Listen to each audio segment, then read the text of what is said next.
क्या होगा अगर कोई इंसान जीना ही नहीं चाहता लेकिन आत्महत्या भी नहीं कर सकता?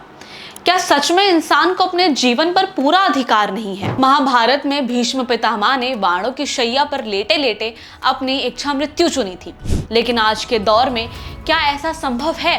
भारत में इच्छा मृत्यु की सच्चाई क्या है? कौन इसे चुन सकता है? और क्या आत्महत्या और इच्छा मृत्यु एक ही चीज है? आज हम आपको बताएंगे कि इच्छा मृत्यु का कानून क्या कहता है, किसे इसकी अनुमति है और ये भारत समेत दुनिया के किन देशों में वैध है। वीडियो को अंत तक जरूर देखें, क्योंकि ये विषय ना सिर्फ संवेदनशील है बल्कि ये आपके सोचने का तरीका भी बदल सकता है। जब भी इच्छा मृत्यु की बात होती है तो ज्यादातर लोगों को लगता है कि ये किसी को अपनी मर्जी से मरने देने की प्रक्रिया है, लेकिन ये पूरी तरह सच नहीं है। इच्छा मृत्यु का संबंध उन मरीजों से होता है जो किसी ऐसी गंभीर बीमारी से जूझ रहे होते हैं जिसका कोई इलाज नहीं है और उनके ठीक होने की कोई उम्मीद नहीं बचती।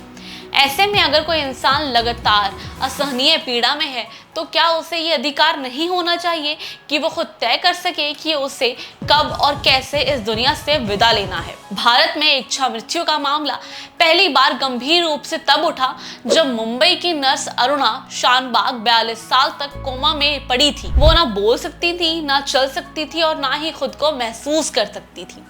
ऐसे में सवाल उठा कि क्या उनके जीवन को कृत्रिम साधनों के सहारे चलाना सही है? इसी के बाद इच्छा मृत्यु पर बहस छिड़ी और भारत में इसके कानून की मांग उठी। भारत में इच्छा मृत्यु के दो प्रकार हैं, एक्टिव और पैसिव। एक्टिव इच्छा मृत्यु तब होती है जब किसी व्यक्ति को दर्द से मुक्त करने के लिए उसे जहरीला इंजेक्शन दिया जाता है या पेन किलर का ओवरडोज दिया जाता है ताकि उसे शारीरिक यातना ना हो। इसे अभी भी भारत में वैध माना गया है। वहीं पैसिव इच्छा मृत्यु वो होती है जब किसी मरीज को जिंदा रखने वाले सपोर्ट सिस्टम को हटा दिया जाता है, जैसे कि वेंटिलेटर या ऑक्सीजन। 2018 में सुप्रीम कोर्ट ने इसे कानूनी मान्यता दी, लेकिन इसके लिए कई शर्तें रखी गई। इच्छा मृत्यु का सफर आसान नहीं था।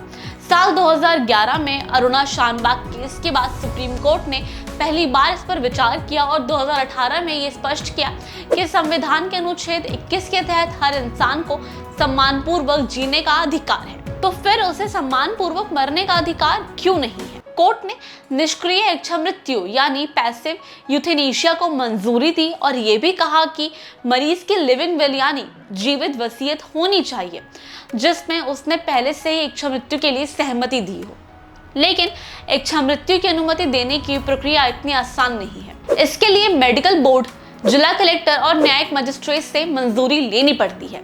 यानी कोई भी व्यक्ति अपनी मर्जी से अचानक इच्छा मृत्यु नहीं मांग सकता, बल्कि इसके लिए कानूनी और चिकित्सीय प्रक्रिया पूरी होनी होती है। अब सवाल उठता है कि अगर कोई व्यक्ति बोल भी नहीं सकता तो वो इच्छा मृत्यु कैसे मांग सकता है? इसके लिए भारत में लिविंग विल का प्रावधान किया गया है। ये एक कानूनी दस्तावेज होता है जिसमें व्यक्ति पहले से ये तय करता है कि अगर वो किसी ऐसी स्थिति में पहुंच जाए जहां उसकी मदद संभव ना हो तो उसे लाइफ सपोर्ट सिस्टम पर ना रखा जाए। लिविंग विल में 2 गवाहों के हस्ताक्षर होते हैं और इसे मजिस्ट्रेट के सामने सत्यापित करवाया जाता है। जब व्यक्ति की स्थिति गंभीर हो जाती है तब मेडिकल बोर्ड, कलेक्टर और मजिस्ट्रेट इस वसीयतनामा को देखते हैं और जांच के बाद इच्छा मृत्यु की अनुमति दी जाती है। इच्छा मृत्यु और आत्महत्या में बुनियादी अंतर है। आत्महत्या करना अवसाद, हताशा या मानसिक अस्थिरता का परिणाम होता है, जबकि इच्छा मृत्यु एक लंबे बीमारी से जूझ रहे व्यक्ति के लिए सम्मानपूर्वक मौत पाने का एक तरीका है। भारतीय दंड संहिता की धारा 309 के तहत आत्महत्या करना गैर कानूनी है, लेकिन मानसिक स्वास्थ्य अधिनियम 2017 के अनुसार अगर कोई व्यक्ति अवसाद में आत्महत्या करने की कोशिश करता है तो उसे सजा नहीं दी जाएगी, बल्कि उसे मानसिक उपचार दिया जाएगा। भारत में निष्क्रिय इच्छा मृत्यु भले ही कानूनी हो, लेकिन दुनिया के कई देशों में इसे पूरी तरह वैध कर दिया गया है। नीदरलैंड पहला देश था जिसने 2002 में इच्छा मृत्यु को कानूनी मान्यता दी। इसके अलावा बेल्जियम, लग्जमबर्ग और कोलंबिया में भी इसे कानूनी रूप से अनुमति दी गई। अमेरिका के कुछ राज्यों में भी ये वैध है, जैसे ओरेगन, वॉशिंगटन और कैलिफोर्निया। लेकिन ब्रिटेन, नॉर्वे, रूस, चीन, फ्रांस और इटली जैसे बड़े देशों में अब तक इच्छा मृत्यु गैर कानूनी है। इन देशों में इसे वैध करने की मांग लगातार उठ रही है, लेकिन नैतिक और धार्मिक मुद्दों के चलते इसे अभी तक स्वीकार नहीं किया गया है। अब सवाल ये उठता है कि क्या हमें अपने जीवन और मृत्यु पर पूरी तरह स्वतंत्रता मिली है या होनी चाहिए? क्या ये सही है कि कोई व्यक्ति असहनीय पीड़ा में जीने के लिए मजबूर हो? इच्छा मृत्यु के समर्थन में तर्क ये है कि हर व्यक्ति को यह अधिकार मिलना चाहिए कि वो अपने जीवन का फैसला खुद ले सके।